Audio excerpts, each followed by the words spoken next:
Hi అండి, అందరికీ నమస్కారం. శ్రీ మాత్రే నమః. శ్రీ వారాహి మాతే నమః. అమ్మవారి అనుగ్రహం ఎల్లవేళలా మీకు ఉండాలని మనస్ఫూర్తిగా కోరుకుంటూ ఉన్నాను. ఇప్పుడు చెప్పబోయేది ఏమిటి అంటే, అందరూ ఎలా ఉన్నారు? నేనైతే చాలా బాగున్నానండి. మీరు కూడా చాలా బాగుండాలని మనస్ఫూర్తిగా అమ్మవారిని కోరుకుంటూ ఉన్నాను. పూజ గదిలో చెంబు పాత్రలో నీటిని ఎందుకు ఉంచుతారో తెలుసా? ఇలా ఉంచడం వల్ల ఏం జరుగుతుంది అనే దాని గురించి వివరించబోతున్నానండి. ఖచ్చితంగా ఈ వీడియోను లాస్ట్ వరకు చూడండి. పూజ గదిలో చెంబు పాత్రలో తీర్థం ఉంచడం చేస్తూ ఉంటాము. సాధారణంగా పూజ గదిలో చెంబు లేదా మట్టి పాత్రలో నీటిని ఉంచడం చేయవచ్చు.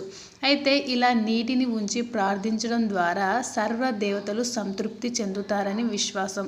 మనం అనేక రకాల పిండి పదార్థాలు, వంట పదార్థాలతో పాటు అన్ని రకాల వంటలు నైవేద్యంగా సమర్పిస్తూ ఉంటాము. ఒకవేళ మీకు టైం లేదు, సమయం లేదు అనుకున్నప్పుడు కనీసం ఒక రాగి పాత్రలో నీటిని ఉంచి కూడా పూజ చేయవచ్చు. పూజించడం ద్వారా సర్వ దేవతలు సంతృప్తి చెందడంతో పాటు కోరిన కోరికలు వరాల రూపంలో మీకు అందిస్తారని ఆధ్యాత్మిక పండితులు వివరిస్తున్నారు. అయితే రాగి చెంబులో మంచినీటిని ఉంచి మంత్ర పఠనం చేశాక ఆ నీటిని సేవించడం ద్వారా అనారోగ్య సమస్యలు ఎలాంటివి మీ దరికి రాకుండా ఆరోగ్యంగా ఉండేలా చేస్తారు. ప్రతిరోజు పూజ సమయంలో నీటిని ఉంచి తీర్థంగా సేవిస్తే సమస్త దోషాలు అంటూ ఉండవు. ఈ నీటిని రోజు మార్చి రోజు చెట్లకు పోయడం చేస్తుండాలి. మీకు ఇలా చేయడం వల్ల చాలా మంచి ఫలితాలను పొందవచ్చు. ఇలా చేస్తే ఆ ఇంట్లో ఉన్న నెగిటివ్ ఎనర్జీ ఖచ్చితంగా దూరం అవుతుంది.